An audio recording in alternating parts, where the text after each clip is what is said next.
Vamos a la palabra del Señor, mis amados hermanos. Mateo 24, versículo 21. ¿Cuántos de ustedes vinieron el miércoles? Levanten la mano los que vinieron el miércoles. Muy bien, muy bien. Mateo 24, versículo 21 de la palabra del Señor. Vamos a leer el texto y vamos a pedirle al Señor que nos bendiga. Porque habrá entonces gran tribulación, cual no la ha habido desde el principio del mundo hasta ahora, ni la habrá. ¿Ok? Levanta tus manos, vamos a orar. Padre, gracias te damos en esta mañana, Señor, de bendición.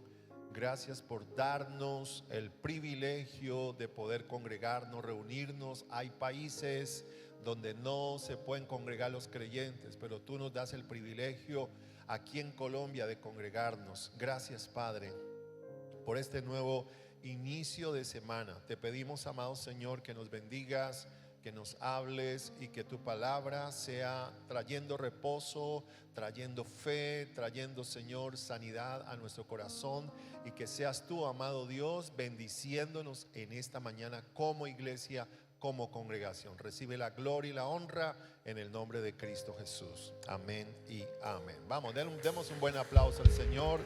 Aleluya. Bueno, este tema es fascinante. Estamos hablando de la gran tribulación. Recuerde, seguimos hablando de temas escatológicos. ¿Cuántos están felices con estos temas? Hemos sido edificados, ¿verdad que sí? Voy a hablar rápidamente lo que hablé el miércoles pasado, ¿sí? Dice la palabra de Dios en Mateo 24, 21. Está hablando el Señor Jesucristo. Mateo lo escribe. Dice: porque habrá gran tribulación, porque habrá entonces gran tribulación, cual no la ha habido desde el principio del mundo hasta ahora, ni la habrá. Fíjese que Jesucristo está hablando de que después de las señales del fin, ¿se acuerda que hablamos de las señales antes del fin? Entonces Jesús está hablando de que después de esas señales, la última señal, ¿cuál es? La última señal es que será predicado, el versículo 14 dice: y será predicado este evangelio del reino en todo el mundo para testimonio a todas las naciones, y entonces vendrá el fin. Después de que hayan falsos apóstoles, falsos profetas, falsos cristos, terremotos, pestes, Reina Valera le agrega hambrunas. Después de que haya toda esta serie de eventos, de señales, también habla de que van a haber rumores de guerras. Dice también que habrá apostasía. Habla también de que vendrán muchas personas que a ellos se le enfriará el corazón y abandonarán la fe. Y Mateo escribe que en el versículo 13 dice: más el que persevere hasta el fin, este será salvo. Diga al que está enseguida: tienes que perseverar. Amén. ¿Cuántos van a perseverar? Levante la mano. ¿Cuántos vamos a perseverar? Muy bien. Entonces Jesús dice en el versículo 21, después de estas señales, dice: porque habrá entonces gran tribulación, cual no la ha habido desde el principio del mundo hasta ahora, ni la habrá. Fíjese que ninguna otra parte de los evangelios habla de este tema de la gran tribulación. ¿Qué es la gran tribulación? La gran tribulación es un periodo de 7 años. ¿Cuántos años? 7 años. Algunos titulan la tribulación 3 años y medio. Y después de los 3 años y medio de esos 7 años, habla de la gran tribulación. También tocamos un texto, por ejemplo, en Jeremías capítulo 30, versículo 7. Dice: cuán grande es aquel día, tanto que no hay otro semejante a él. Tiempo de angustia para Jacob, pero de ella será librado. Ok, entonces la Biblia habla de que será un tiempo peligroso, un tiempo difícil para la humanidad. Pero antes de que ocurra la gran tribulación, la iglesia será raptada. Es decir, en este tiempo que estamos viviendo es el tiempo de evangelización. La iglesia tiene que predicar, la iglesia debe hacer discípulos. La iglesia no debe convertirse en un club social donde tomamos café con pan de bono. Eso lo podemos hacer, pero el centro de la iglesia es que nosotros debemos evangelizar, debemos ganar almas y hacer discípulos y ganar, escúcheme esto, ganar la mayor cantidad de personas para Cristo Jesús. Y usted debe ayudarnos a eso. ¿Cuántos dicen amén? Entonces, antes de que venga la gran tribulación, la iglesia debe predicar. Por eso dice allí el versículo 14: y será predicado este evangelio del reino en todo el mundo para testimonio a todas las naciones, y entonces vendrá el fin. Entonces, este tiempo que estamos viviendo es el tiempo de la gracia. Diga conmigo: tiempo de la gracia. ¿Qué significa eso? Que Dios no está enviando juicios a la humanidad. ¿Sí? Recuerde que Dios no está enviando juicios a la humanidad. Hay gente que dice: Dios nos está castigando con estos aguaceros. No, no, no, no. No, no, no, no. Eso nunca usted puede decirlo. No, que ocurrió un terremoto por allá en Japón, entonces es el juicio de Dios. No. Todo esto tiene que ver con la misma respuesta de la naturaleza al pecado de la humanidad. ¿Sí? Todo esto es una consecuencia del hombre haberse separado de Dios. Pero llegará un tiempo donde la gracia se acabará. Llegará un tiempo donde no habrá perdón para la humanidad, sino que vendrá el juicio de Dios para la humanidad. Ese tiempo se llama el tiempo de la gran tribulación. Entonces la iglesia será levantada y nosotros nos iremos con Jesucristo. Eso lo creemos el 99.9% de los cristianos en el mundo. Hay gente que dice: no, la iglesia va a pasar por la gran tribulación. Hay cristianos que dicen eso, pero el 99.9% de los cristianos en el mundo creemos que la iglesia será raptada. Ahora entramos en materia de dónde viene este periodo de la gran tribulación, y por eso tenemos que ir a Daniel capítulo 9. Daniel capítulo 9. Acompáñeme por favor a Daniel capítulo 9, versículo 24. Vamos a leer Daniel capítulo 9, versículo 24, únicamente porque se nos va el tiempo. Dice: 70 semanas están determinadas sobre tu pueblo y sobre tu santa ciudad. Es decir, escúchame esto, Dios le da una palabra profética a Daniel. Recuerden que Daniel es el profeta. El libro de Daniel, perdón, es el libro apocalíptico del Antiguo Testamento. Daniel y Apocalipsis del Nuevo Testamento son los dos libros que van unidos. Es increíble. Esto lo aprendí yo hace más de 20 años, cuando mi esposa me regaló una Biblia que se la recomiendo a todos, que se llama la Biblia Plenitud. Y esa Biblia Plenitud viene con unos libritos, ¿sí?, que usted los puede comprar y estudiar. Está el libro de Daniel, está el libro de Apocalipsis, y me quedé impactado cómo Daniel y Apocalipsis, todos esos dos libros, ambos libros, perdón, van de la mano, y es una tremenda bendición. Entonces Daniel nos da una referencia profética para los tiempos del fin. Entonces Daniel escribe así: 70 semanas están determinadas sobre tu pueblo y sobre tu santa ciudad. Diga conmigo: 70 semanas. Ok, esa es la profecía de las 70 semanas de Daniel, que la voy a tratar de explicar toda en 30 minutos. Espero que el Espíritu Santo me ayude, porque es muy importante que lo entendamos. Ahora, ¿de qué se trata esta profecía? Bueno, lo primero que voy a decir, si usted quiere apuntarlo allí, es que la profecía fue dada a Daniel cuando él clamaba a Dios por su pueblo, ¿sí? Si por ejemplo leemos Daniel capítulo 9, versículo 1, si me acompañas por favor.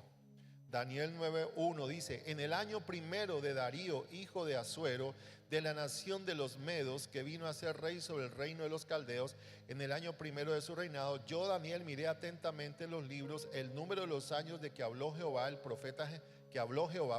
profeta Jeremías, que habían de cumplirse las desolaciones de Jerusalén en 70 años. ¿Qué está diciendo Daniel? Daniel se da cuenta que viene una gran desolación para Israel, ¿sí? ¿Por qué viene esa desolación? Ahí sí estamos hablando de una disciplina. Dios estaba disciplinando al pueblo de Israel porque el pueblo de Israel estaba desobediente. Dios les había hablado, Dios les había enviado profetas, Dios les había enviado jueces. Entonces Dios dice: no, vamos a permitir que sobre ellos venga la cautividad. Entonces el rey Nabucodonosor toma, digamos, ataca al pueblo de Israel y se lleva cautivo a todos los judíos a Babilonia, ¿sí? Esto es muy importante que lo entendamos. Jeremías lo profetiza. Si usted me acompaña, por ejemplo, a el libro del profeta Jeremías 25, por favor, Jeremías 25, versículo 8. Jeremías 25, versículo 8. ¿Sí? ¿Me ayudas, por favor? Ahí está. Por tanto, así dicho Jehová de los ejércitos, por cuanto no habéis oído mis palabras, he aquí enviaré y tomaré a todas las tribus del norte, dice Jehová, y a Nabucodonosor, rey de Babilonia, mi siervo, y los traeré contra esta tierra y contra sus moradores y contra todas estas naciones en derredor, y los destruiré y los pondré por escarnio y por burla en desolación perpetua. Esa es la palabra profética que Dios le da a profeta Jeremías para el pueblo de Israel, ¿sí? ¿Qué significa eso? Que Dios quería traer una disciplina y ellos debían ser llevados cautivos. Escúcheme, recuerde que Dios todo tiene el control de todo y Dios permite muchas cosas. Y Dios permitió que Nabucodonosor viniera y oprimiera al pueblo judío y se lo llevara a Babilonia. Ahora, ¿qué hace Daniel? ¿Qué hace Daniel? Daniel se da cuenta de esto. Volvamos a Daniel capítulo 9 y vamos a leer el versículo 3. Y volví mi rostro a Dios el Señor, buscándole en oración y ruego, en ayuno, cilicio y ceniza. ¿Quién volvió el rostro a Dios? Daniel, al ver lo que venía para el pueblo de Dios. Atiéndame acá.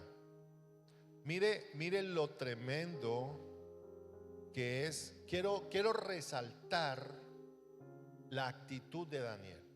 Porque cuando Daniel ve la necesidad, lo que hace Daniel es ir a orar, postrarse en tierra y ayunar.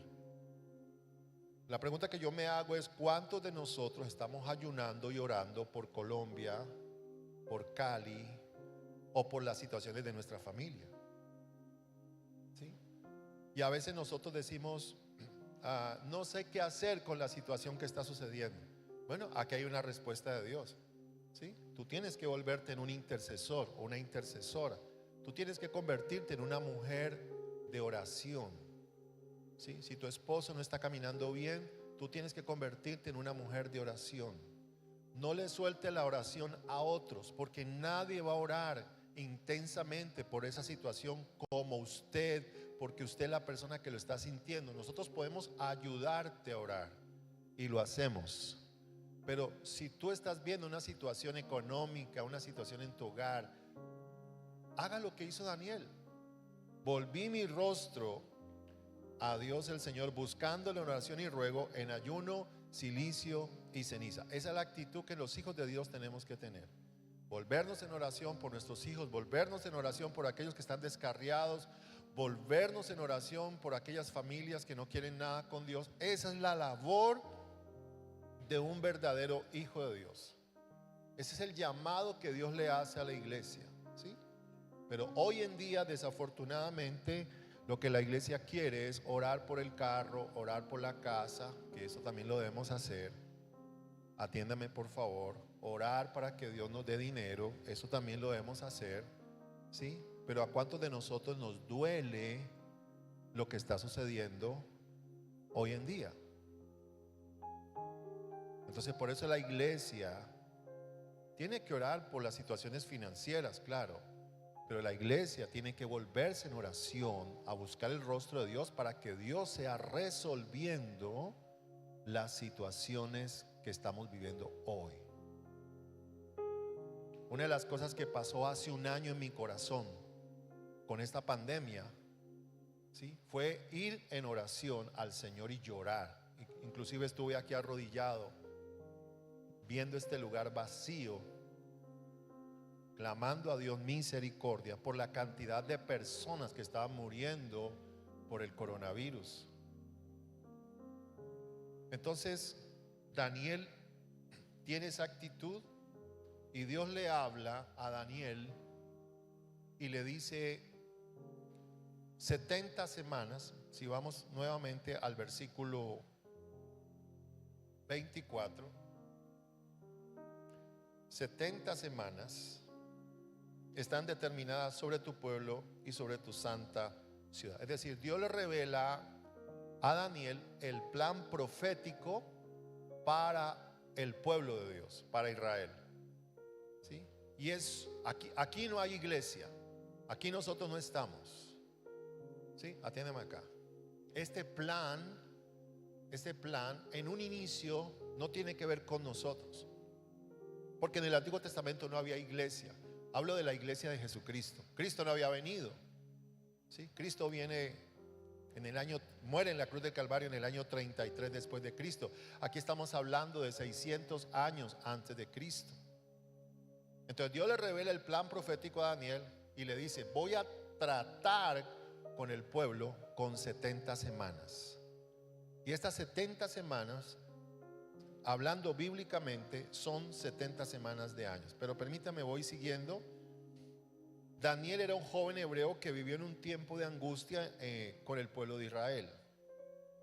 Y Dios permitió que viniera sobre el pueblo hebreo una disciplina por la apostasía del pueblo de Dios. Esa apostasía había venido y Dios por eso les habla a ellos y les dice: ustedes van a quedar cautivos. Esa cautividad, tuvo lugar en el año 587 o 586 antes de Cristo. Entonces esto fue tremendo, porque el imperio babilónico vino y tomó al reino de Judá. Y esta ciudad de Jerusalén fue conquistada y el templo, atiéndame acá, el templo de Salomón fue destruido. El templo que Salomón había dedicado a Dios fue destruido. Por eso, cuando una nación no tiene templo, voy a hablarlo de esa manera para que me entienda. Cuando una nación, una iglesia, un cristiano no tiene templo, viene la destrucción, entre comillas destrucción. Es decir, donde no hay espiritualidad. Si en una vida no hay vida espiritual, yo no le prometo éxito. O sea, el éxito verdadero de Dios consiste en que nosotros vivamos una relación con el Señor. Pastor, yo quiero salvar mi hogar, y voy a ir donde el psicólogo, y voy a ir allá donde el terapeuta. Vaya, pero si en el centro de ese hogar, de esa familia, no está Jesucristo, es imposible. Es imposible. Usted no pretenda levantar su hogar, sus hijos, sin Jesucristo. Es imposible. Los jóvenes que están aquí, que son solteros, no pretendan levantar un matrimonio sin Jesucristo. Casarse con la persona equivocada es lo peor que le puede suceder a una persona. Usted tiene que pedirle a Dios desde ya que vaya preparando la persona que debe venir a su vida y casarse con usted, para que Dios sea bendiciéndole. Hay dos decisiones que marcan la vida de una persona. Número uno, ¿con quién me caso yo?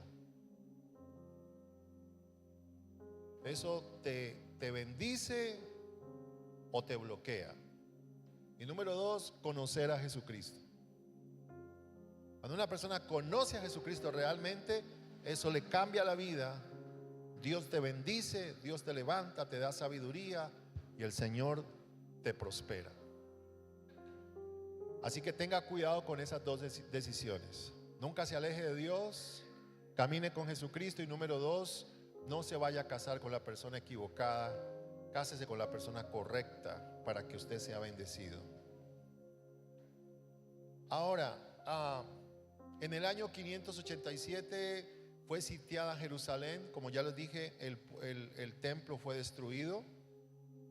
Y si usted lee Daniel capítulo 9, versículo 18, dice: inclina, oh Dios mío, tu oído y oye, abre tus ojos y mira nuestras desolaciones y la ciudad sobre la cual es invocado tu nombre, porque no elevamos nuestros ruegos ante ti confiados en nuestras justicias, sino en tus muchas misericordias. Mire la oración que hace Daniel.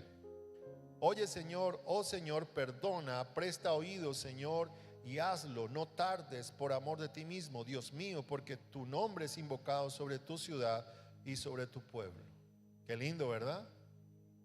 Daniel estaba sintiendo el dolor de su pueblo, y eso es lo que tú y yo debemos sentir por Colombia, por nuestras familias, por nuestra ciudad. Entonces Dios responde con estas 70 semanas. Y estas 70 semanas es donde Dios trabaja de manera espiritual con el pueblo de Israel. Recuerde que usted y yo somos la iglesia de Cristo. ¿Cuántos son la iglesia de Cristo? Y nosotros fuimos injertados en el pueblo de Dios. ¿Cómo sucedió eso? Dios quería usar al pueblo de Israel para salvar la humanidad. Esa es la respuesta que yo entiendo a través de la Biblia. Pero el pueblo de Israel siempre fue un pueblo rebelde que no quiso acomodarse a los estatutos de Dios. Entonces Jesucristo vino como la última respuesta para que Israel escuchara. Y cuando Israel no escucha, entonces Dios abre la puerta para que todo aquel que en Él crea no se pierda, mas tenga vida eterna. Y eso somos usted y yo. Aleluya. Y nosotros, la iglesia, es la que está ahora predicando el evangelio, porque los judíos, la gran mayoría, porque hay judíos mesiánicos, pero la gran mayoría de judíos no aceptan a Jesucristo como su Señor. Y por eso la iglesia ahora tiene que hacer la labor que no hizo el pueblo judío. Y por eso la iglesia no tiene que entretenerse, sino está trabajando por el reino de Dios para llevar salvación al mundo entero. Amén. Muchas gracias.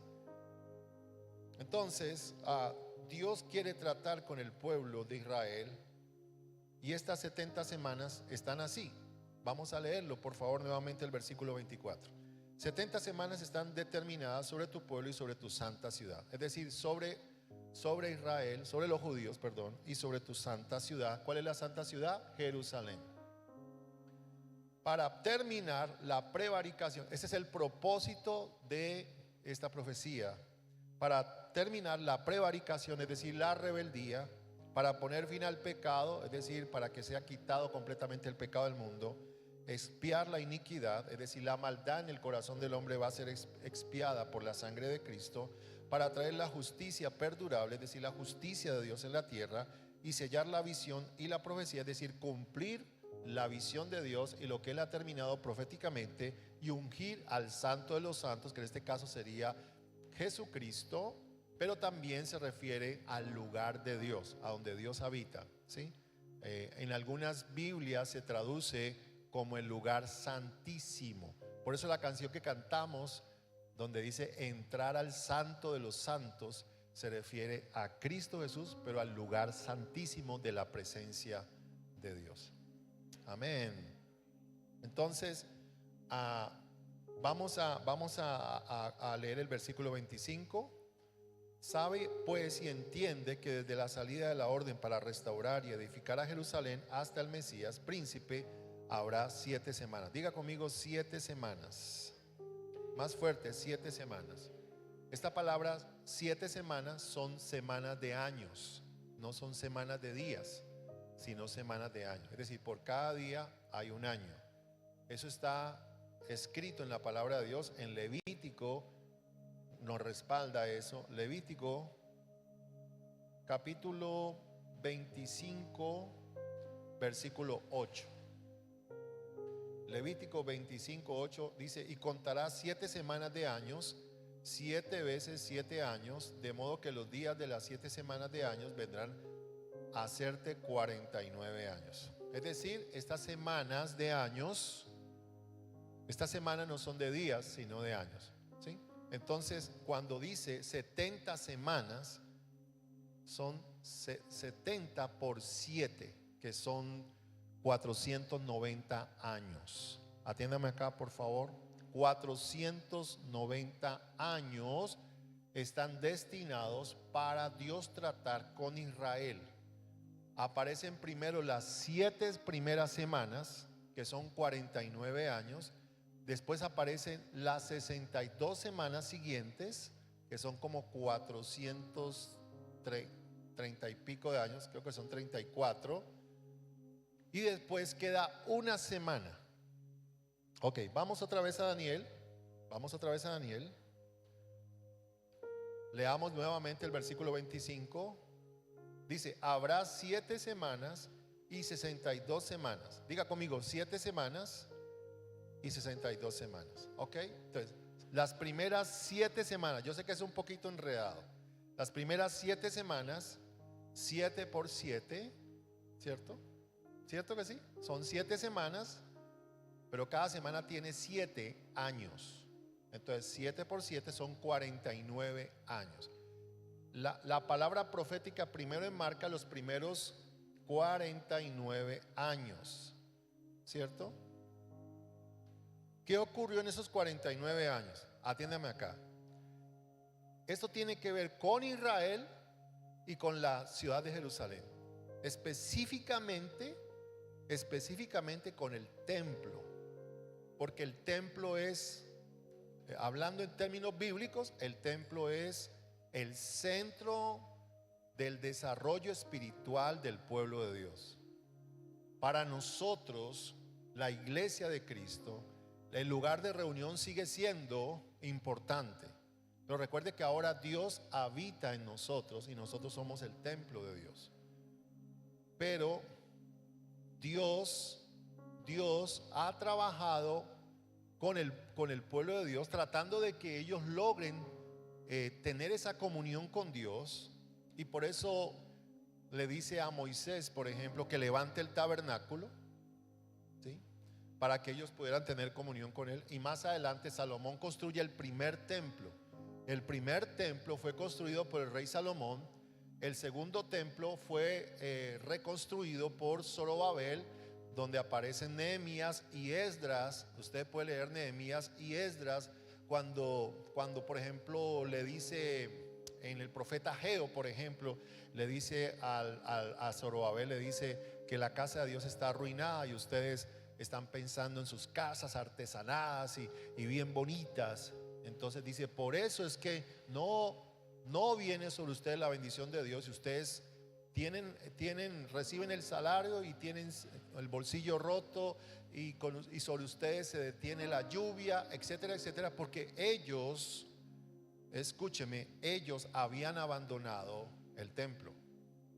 Entonces, por eso el anticristo tiene que tener una conexión muy importante con el templo en Jerusalén. Cuando usted escuche que se está reconstruyendo el tercer templo, porque el segundo templo que fue reconstruido por Zorobabel fue destruido, ahorita lo voy a explicar. El tercer templo, cuando se empiece a erigir nuevamente, es porque ya Cristo o ha venido por su iglesia, ¿sí? O está a las puertas para venir, y el anticristo está a punto de aparecer. Porque hay algo que va a suceder, y es que el anticristo va a venir al templo y va a hacerse pasar como Dios. Y ustedes recuerdan que anticristo tiene que ver todo aquello que va en contra de Cristo y aquello que reemplaza a Cristo, digámoslo así, ¿sí? Es en contra de Cristo y como alguien que usurpa a Cristo. Esa sería la palabra más acertada, como alguien que usurpa a Cristo o el lugar de Cristo. Entonces, volvamos a Daniel. Dice, habrá 7 semanas y 62 semanas. Se volverá a edificar la plaza y el muro en tiempos angustiosos. Ahora dice que desde la salida de la orden para restaurar y edificar a Jerusalén, es decir, desde que se dio la orden, entiéndame acá, recuerden que el primer templo fue destruido ¿por quién?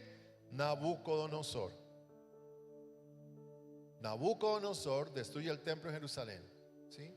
Entonces vienen proféticamente 49 años donde se va a reconstruir ese templo. Eso es lo que está diciendo Daniel aquí. Dios le habla a Daniel. ¿Cómo ocurrió eso? Eso ocurrió en el año 444-45 antes de Cristo, donde se le da la orden a reconstruir ese templo. Leamos Nehemías capítulo 2, versículo 1 al 3. Nehemías capítulo 2, versículo 1 al 3. Dice: eso sucedió en el mes de Nisán, en el año 20 del rey Artajerjes, que estando ya el vino delante de él, tomé el vino y lo serví al rey. Y como yo no había estado antes triste en su presencia, me dijo el rey: ¿por qué estás triste tu rostro? Pues no estás enfermo. No es esto, sino quebranto de corazón. Entonces temí en gran manera y dije al rey: para siempre viva el rey. ¿Cómo no estará triste mi rostro cuando la ciudad, casa de los sepulcros de mis padres, está desierta y sus puertas consumidas por el fuego? A Nehemías le dolió, vuelvo y le digo, en su corazón ver la situación de Jerusalén. Ahora, si leemos Esdras capítulo 1, versículo 1 al 4, dice: en el primer año de Ciro, rey de Persia, para que se cumpliese la palabra de Jehová por boca de Jeremías, despertó Jehová el espíritu de Ciro, rey de Persia, el cual hizo pregonar de palabra y también por escrito por todo su reino, diciendo: así ha dicho Ciro, rey de Persia: Jehová, el Dios de los ejércitos, me ha dado todos los reinos de la tierra y me ha mandado que le edifique casa en Jerusalén, que está en Judá. Quien haya entre vosotros de su pueblo, sea Dios con él, y suba a Jerusalén, que está en Judá, y edifique la casa a Jehová, Dios de Israel. Él es el Dios, la cual está en Jerusalén. Fíjese que este fue el edicto que dio Ciro, el rey de Persia, para volver a edificar el templo en Jerusalén. Atiéndame acá, por favor. Eso sucedió en el año 444-445. Y se demoraron 49 años restaurándolo. ¿Sí? Restaurándolo. Por eso, y voy a aplicar esto, voy a ir, yo sé que esto tiene que ver con estudios escatológicos, pero quiero aplicarlo. Esto tiene que ver mucho en nosotros darle importancia a las cosas de Dios, a las cosas espirituales, ¿sí? A las cosas de la iglesia. Porque si la iglesia es fuerte, por ejemplo, fuerte económicamente, fuerte espiritualmente, fuerte en un liderazgo firme, ¿sí? Si la iglesia es fuerte, nuestra vida espiritual tiene más, podemos sacarle más provecho, puede estar más sólida, podemos estar mejor cimentados, digámoslo así, podemos hacer un mejor trabajo espiritual que si nosotros no le damos importancia, o como si nosotros no le diéramos importancia. Es como cuando usted se dedica a su esposo, a su esposa, y quiere restaurar su matrimonio. Usted se dedica y trabaja, y ese matrimonio puede, con esa dedicación, puede surgir y levantarse más fuerte. Entonces, a veces nosotros no vemos la iglesia de esa manera. En Latinoamérica no se ve la iglesia de esa manera. Por ejemplo, la iglesia no se ve a veces como el centro para bendecir los barrios alrededor o la ciudad. Y eso nos tiene que a nosotros llamar la atención. ¿Por qué? Porque la iglesia ha sido llamada para bendecir, para hacer una influencia fuerte en el lugar donde esté. Gracias por esos 3 amenes que escuché por ahí.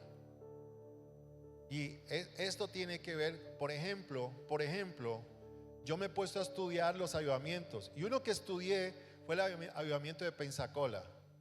Y yo me puse a preguntar por qué había venido ese avivamiento a Pensacola de esa manera tan fuerte, que la gente literalmente corría al lugar de reunión. Y lógicamente hay muchas respuestas, pero encontré una. Ellos estaban ubicados en un lugar estratégico. Era una iglesia que lo tenía todo, tenía parqueadero, tenía aire acondicionado, todo, tenía un buen grupo de alabanza, pero sobre todo la presencia de Dios estaba allí con ellos. Pero todo eso ayudó para que esa iglesia se convirtiera en una de las iglesias más fuertes de los años 90, 94 al 99 más o menos.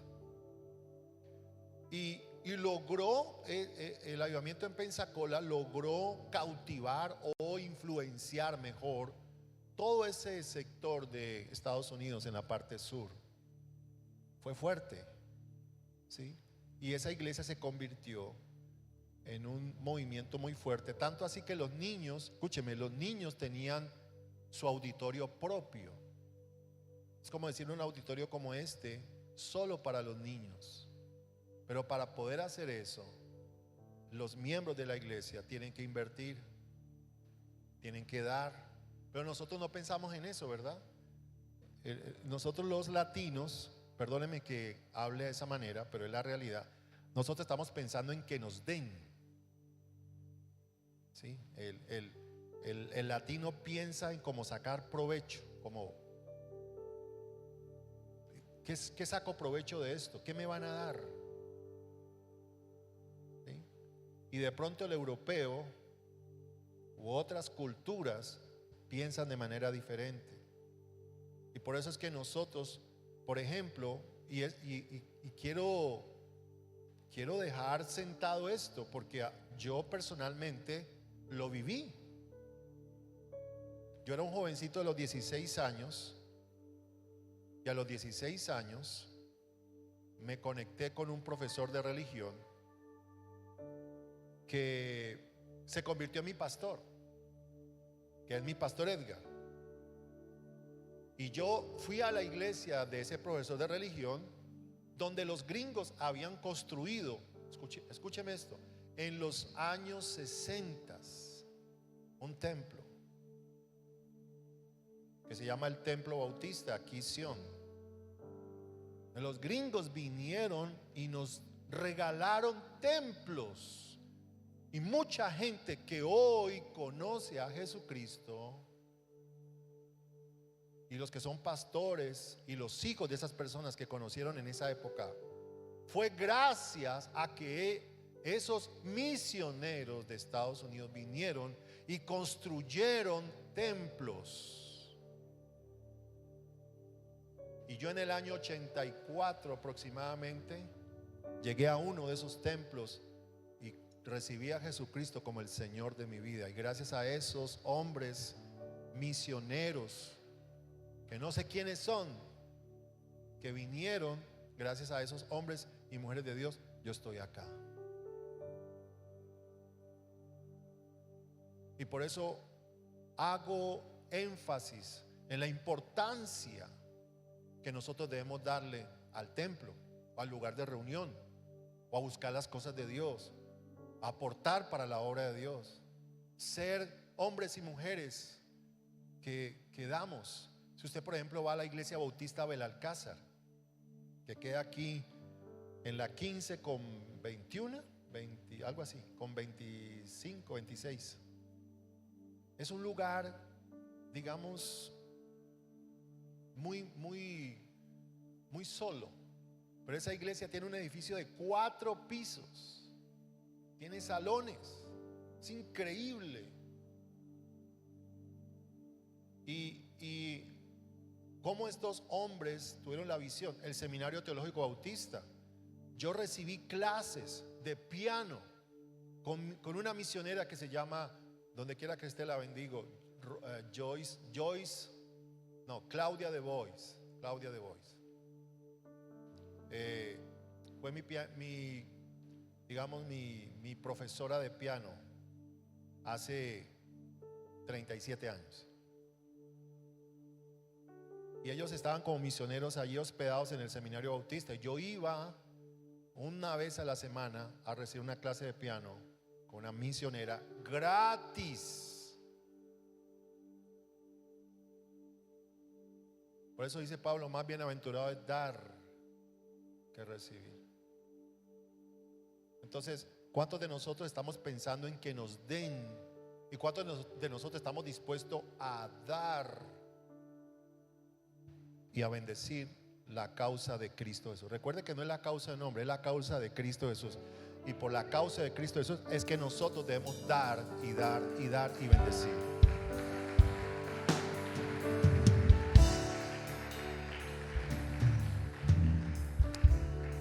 Se me acabó el tiempo, mis amados hermanos. ¿Bendecidos? ¿Están bendecidos? Déjenme terminar. Las 62 semanas que habla allí, dice allí en Daniel 9:25, habrá 7 semanas y 62 semanas. Se volverá a edificar la plaza y el muro en tiempos angustiosos. Esto nos habla de cómo Nehemías tuvo que luchar. Lea Nehemías 4, 16, 17.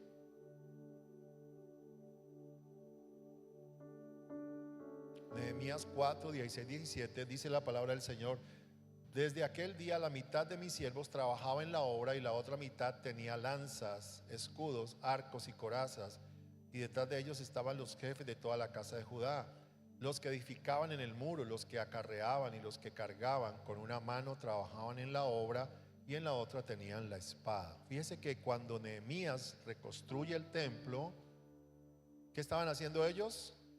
Había gente que se oponía para que se fuera reconstruido el templo. O sea, ellos estaban en tiempos peligrosos. Y por eso es que nos habla aquí de estas 7 semanas, que son 49 años. Este periodo ocurre, escúcheme esto, desde el 445 antes de Cristo hasta el 396 antes de Cristo, que son las primeras 7 semanas de la profecía de Daniel. ¿Y cómo quiero concluir esto? Sencillo. ¿Estamos nosotros dispuestos a trabajar en la obra de Dios? Saber de que Dios quiere bendecir no solamente nuestras vidas, sino Colombia, el mundo entero. ¿Cuántos de nosotros estamos dispuestos?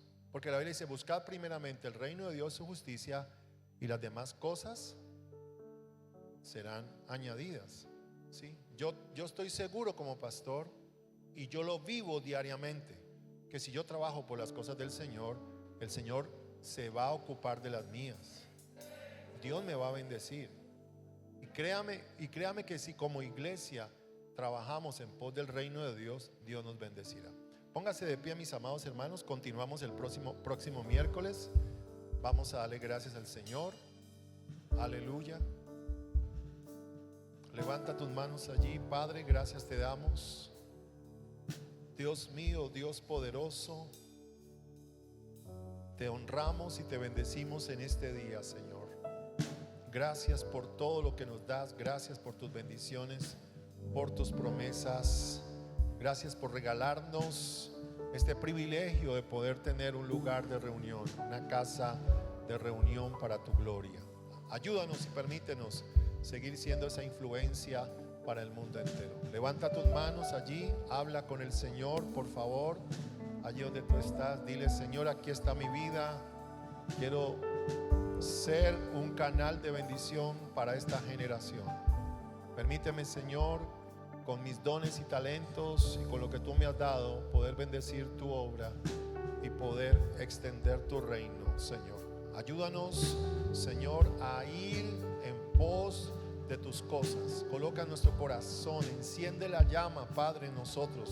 Enciende la llama en nuestras vidas, en nuestros corazones. Ayúdanos a trabajar en pos de los que no te conocen. Ayúdanos, Señor, a predicar tu palabra, a ponerte a ti por encima de las cosas, a ser esos hombres y mujeres de oración, así como Daniel. Hombres y mujeres, Señor, que tengamos el deseo de clamar, de ayunar por los perdidos, de buscar, Señor, la manera de poder ayudarles a ellos a que puedan, Señor, llegar ante tus pies. Enciende la llama en nosotros, no permita que se nos apague, Señor.